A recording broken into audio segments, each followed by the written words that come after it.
Hey friend, have you ever felt like the ground just fell out from under you? Like everything that once gave your days meaning, your health, your relationships, your plans, got ripped away, leaving you staring into this aching emptiness? Maybe you're there right now, that quiet voice whispering, "What's the point anymore?" I've sat with that pain too, and I know how heavy it feels. But what if I told you there's a book written by a man who lost everything, his family, his freedom, even the manuscript of his life's work, and still walked out of hell with a message that has saved millions? Welcome to Book Speed Peak. In the next 15 minutes, we're doing a fast yet deep dive into Man's Search for Meaning by Viktor E. Frankl. This isn't theory from some ivory tower. Frankl survived Auschwitz and other camps. He watched the worst humanity can do and discovered the best we can become. You're going to hear the raw stories from inside the camps, the exact psychological phases he lived through, and the revolutionary therapy he created called Logotherapy. By the end, you'll walk away with 3 clear paths to meaning, the one freedom no one can ever take from you, and simple exercises you can use today, even if your life feels unbearable right now. This book doesn't just explain suffering, it shows you how to turn it into purpose. Stick with me, friend. You're not alone in this. Let's begin.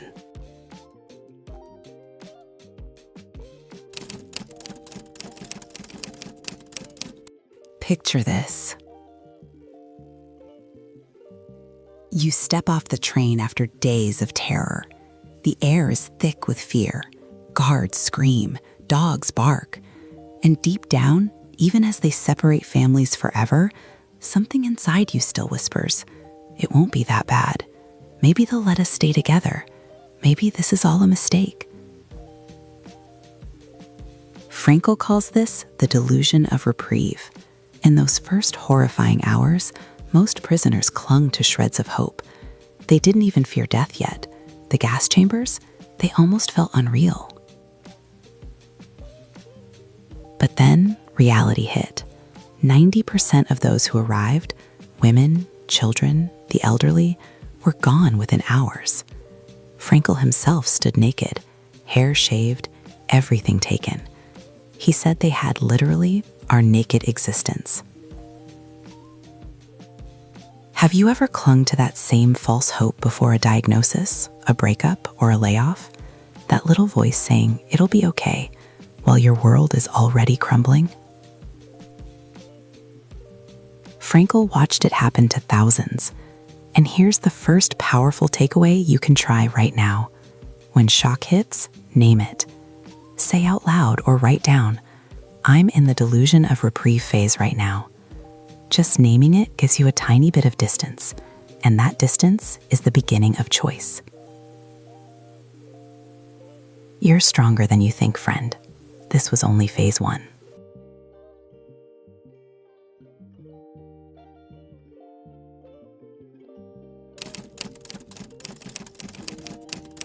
Now, picture the weeks turning into months. Beatings, starvation, filth. The same brutal routine every single day.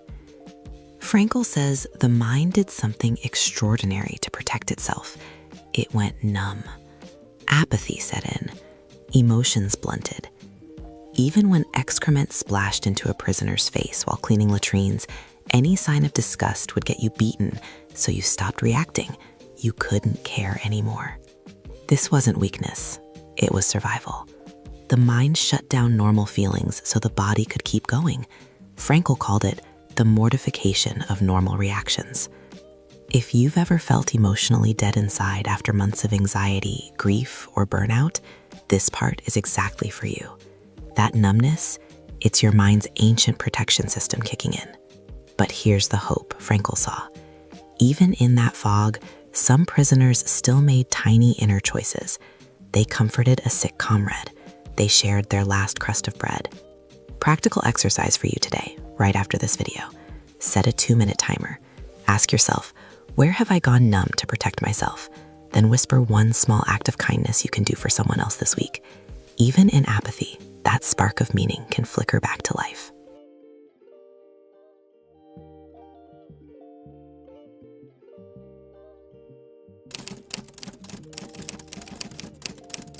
Listen to these words from Frankl himself. Everything can be taken from a man but one thing, the last of the human freedoms, to choose one's attitude in any given set of circumstances, to choose one's own way.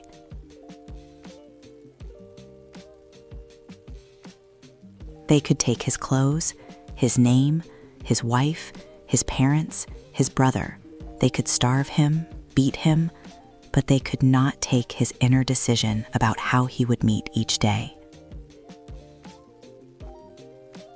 Frankl saw men who walked through the huts comforting others, giving away their last piece of bread. He said those few men proved that the sort of person a prisoner became was the result of an inner decision, not just the camp conditions. Friend, have you ever felt totally powerless, like life was deciding everything for you? Frankl is whispering to you right now. Between the stimulus and your response, there is a space. In that space is your power. Takeaway you can use immediately. Tonight, before bed, ask, what attitude will I choose tomorrow, no matter what happens?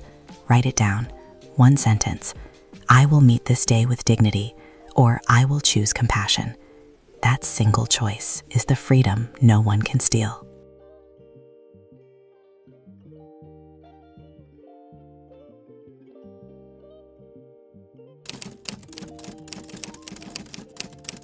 In the middle of pure desolation, Frankl discovered something beautiful. He had lost everything, but he still carried the image of his wife in his heart. He wrote, "The salvation of man is through love and in love. In a position of utter desolation, when man cannot express himself in positive action, he can, through loving contemplation of the image he carries of his beloved, achieve fulfillment.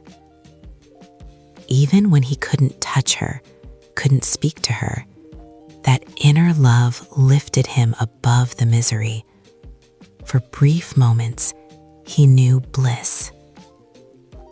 If you're missing someone right now, whether they're gone, distant, or the relationship feels broken, Frankl is telling you this love still counts. It still gives meaning. Practical exercise. Close your eyes for 1 minute today. Picture the face of someone you love, past or present. Feel the love in your chest. That's not weakness. That's your soul finding meaning when the world offers none. Try it. You'll feel the shift.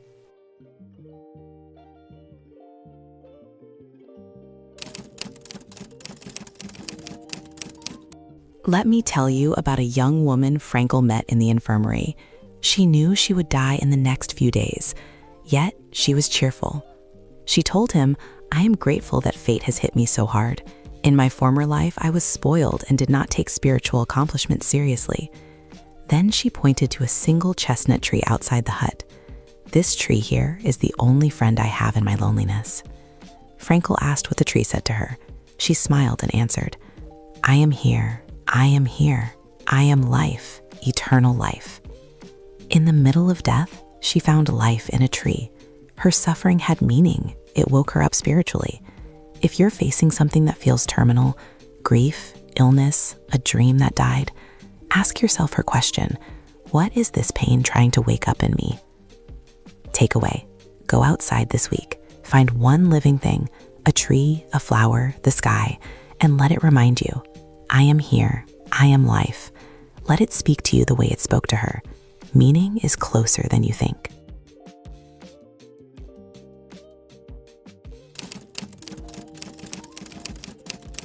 Frankl taught there are 3 roads to meaning. First, by creating a work or doing a deed. Second, by experiencing something or encountering someone. In other words, love. And third, and this one saved so many in the camps, by the attitude we take toward unavoidable suffering. Quote, "If there is a meaning in life at all, then there must be a meaning in suffering. Suffering is an ineradicable part of life. Those who had a why to live, Frankl said, could bear almost any how. Which path feels open to you right now? Maybe it's a small deed today. Maybe it's cherishing someone. Or maybe it's deciding to bear your current pain with dignity. Practical exercise. Grab a piece of paper. Write one sentence for each path. My deed this week, the love I'm holding on to, the attitude I choose toward my suffering. Keep it where you'll see it every morning. One of those three will light your way.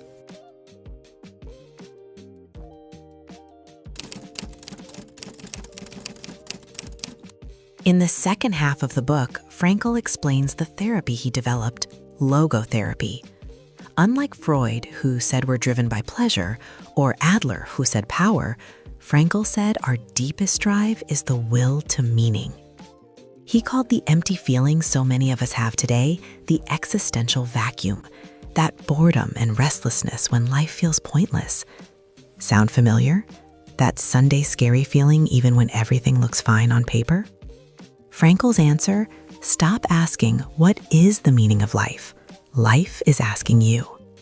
Each man is questioned by life, and he can only answer to life by answering for his own life, by being responsible. Takeaway exercise? Tonight, instead of scrolling, sit quietly for 5 minutes and ask, what is life asking of me right now? Write the first honest answer that comes. That single question can pull you out of the vacuum and into purpose.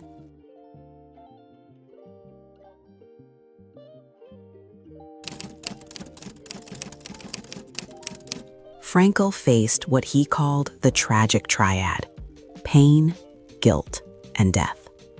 Yet he taught tragic optimism, the decision to say yes to life anyway. Not blind positivity, real hope, real faith, real love, even when everything hurts. He proved it in the camps. He proved it by rebuilding his life after losing his entire family. Friend, if you're carrying guilt, or facing loss, or just tired of the pain, you don't have to feel optimistic about the suffering. You only have to say yes to life in spite of it. Final exercise for this section. Write down one thing you can still say yes to today. One small act of hope. One moment of love. One choice of attitude. Do it. That yes is how you win.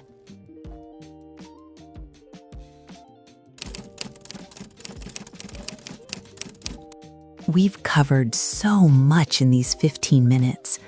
The phases of suffering, the freedom no one can take, the 3 paths to meaning, the power of love, the tree that spoke of eternal life, and the call to live with tragic optimism.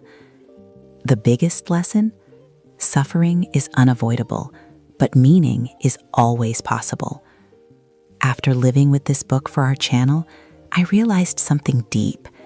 No matter how dark it gets, that last human freedom is still mine, and it's still yours. This book doesn't just help you survive. It helps you live with purpose, with dignity, with love. Millions have been changed by it. You can be next. If this hit you, do 3 things right now. Hit subscribe and the bell so you never miss another life-changing summary. Comment below with your biggest takeaway or the struggle you're facing right now. I read every single one, and our community lifts each other up. Watch the next video in this series, because your search for meaning is the most important journey you'll ever take. You've got this, friend. I'm rooting for you. See you in the next peek. Take care.